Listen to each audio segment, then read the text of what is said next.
with a Switch. Yep, and November has always been good to Nintendo. Like, for whatever reason, Nintendo likes to release its new games, its big popular games in November. So, yeah, I can see it happening for sure. All right, so as we transition into our next topic or our next thing, all right, guys, it's time for. Give me a second here. There we go.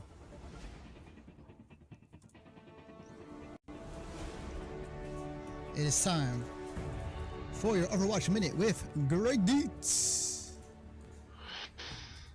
Hey. Okay, so there has not been a ton of news in Overwatch between last week and this week. Vegeta's still in the PTR. People still say she's overpowered, but others say that the recent nerfs to her have brought her more to a level playing field. But I think that's also people trying to figure out her counters. But the few things that have happened is Jeff Kaplan said that the Mystery Heroes game mode will have slightly more balanced Mystery Heroes, meaning that if you die and your team needs a healer, you'll respawn as a healer. Or if you die and your team doesn't have a tank, you'll just... The idea they want to go with that, but we'll see. Not that it ultimately matters. With the 20th anniversary of StarCraft, you can now get the Sarah Kerrigan skin for Widowmaker, which is basically just like a slightly version skin, slightly. Oh, it's the same skin that she can have. Yeah. Anyway, you can get that skin for free. Kerrigan skin for free. How long are they having it for? Because I know that I want to get it, but my computer's being potato. Between March 6th and April 3rd. Okay, good. I got time. Woo! Yeah. But the main thing that I think I want to talk about. Oh, by the way, because Mercy doesn't have her main res, she doesn't use the line "Heroes Never Die" anymore. So they're gonna give that back to her when she reses people. Oh, okay.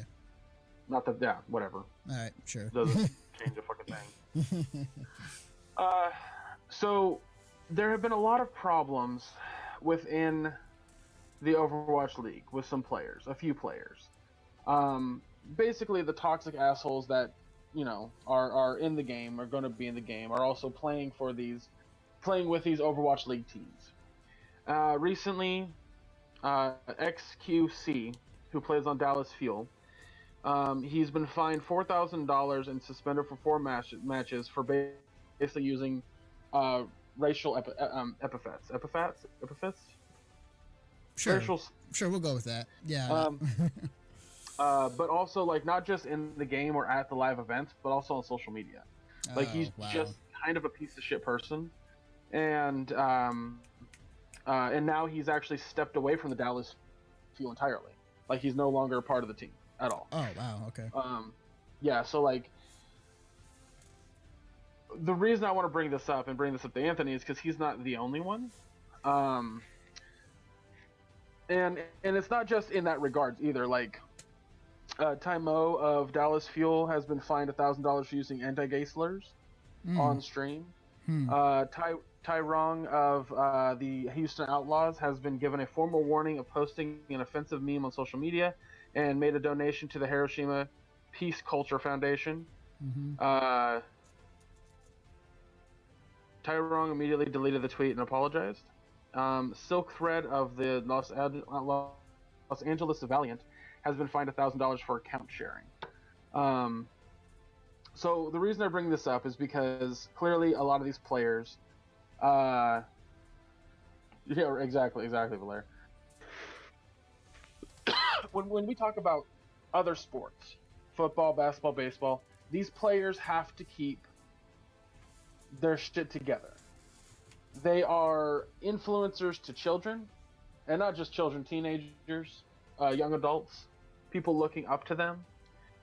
And we're now getting in an age, Anthony, where competitive gaming has to be regulated like professional, like athletic sport. And I think this is good. Ultimately, in a weird, fucking morbid way, this is good. Because it's going to make it look more professional. in the eyes of people who don't think it is professional.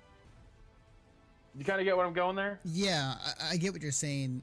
Which is funny because like coming from somebody within the fighting game scene, like that's kind of the opposite of what most people don't want. Although it's kind of changing, as time goes on. We can't have Anthony. We can't have people who are in the competitive scene acting like acting like a child who just got a cookie taken away. Right. No, I get you. Like, no, I was gonna say like, as we're headed toward this direction, I'm not surprised. I'm actually, if we're going to be look upon that way with some of the esports players within Overwatch or just in general, just in sports in general, then that's a good thing because then like people become more professional. They'll watch what they'll say. Like even professional players right now have the same issue. Like they'll tweet something bad or do something and they get in trouble. So they're having the same issues as esports players. So seeing that these esports players are going through this and the fact that if they want to maintain what they have right now, they got to act a proper way, then yeah, that's a good thing. So I think it's good.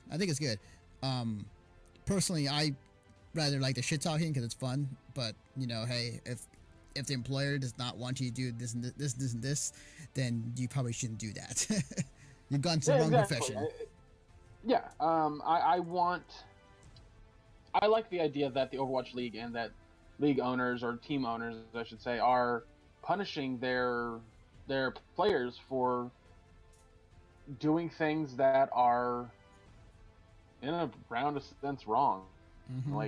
And I want to see it in other esports too. The FGC community, each player is basically like a player or a fighter in the UFC or boxing where they're an individual opponent. Mm-hmm. They don't have a team. Sure, they have some sponsors maybe, but they don't have a team. Mm-hmm. In the Overwatch League, you're not representing yourself. You're representing a team. Because, well, A, Overwatch is a team-based game, and B, you're literally on a team that's dedicated to a city. Yes. Yes. You have to act accordingly. Period. But also, I kind of like the idea that maybe the pieces of shit who are watching the Overwatch League, and they're the ones who go online and use just foul language, and I'm not talking about saying fuck or shit or damn or calling somebody else a cunt. I'm talking about, racial and bigoted slurs. That's the kind of stuff I'm talking about. Right. That these people may be watching this and going like, I could be an Overwatch leaguer, and then seeing XQC get fucking fined and then basically force kicked off the team by whatever, just being ostracized. Mm-hmm.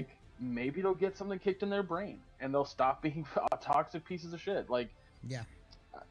So that's the hope, but we'll see. We'll see.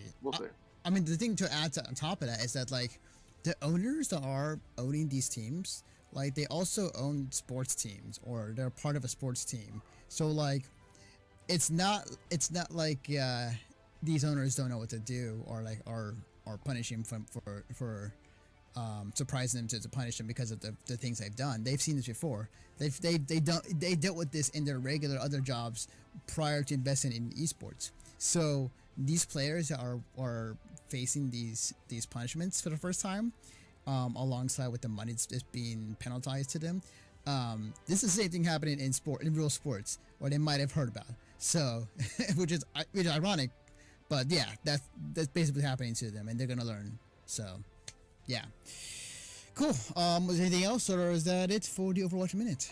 That's it. Yeah. I'm assuming that Vegeta will be brought to the main servers this Tuesday. I can't, obviously I can't confirm or deny that because I don't have any inside info. But that's what I'm hoping. We're definitely hitting a certain stride with the Overwatch League where about 100, sorry, I'm trying to think. Between 100 and 150,000 concurrent viewers every time it airs. So Overwatch League is a thing that's going to be popular for a while. But yeah, there's not much else. There's just really not much else. So. All right. Well, ladies and gentlemen, that's the Overwatch Minute with Gregg Dietz.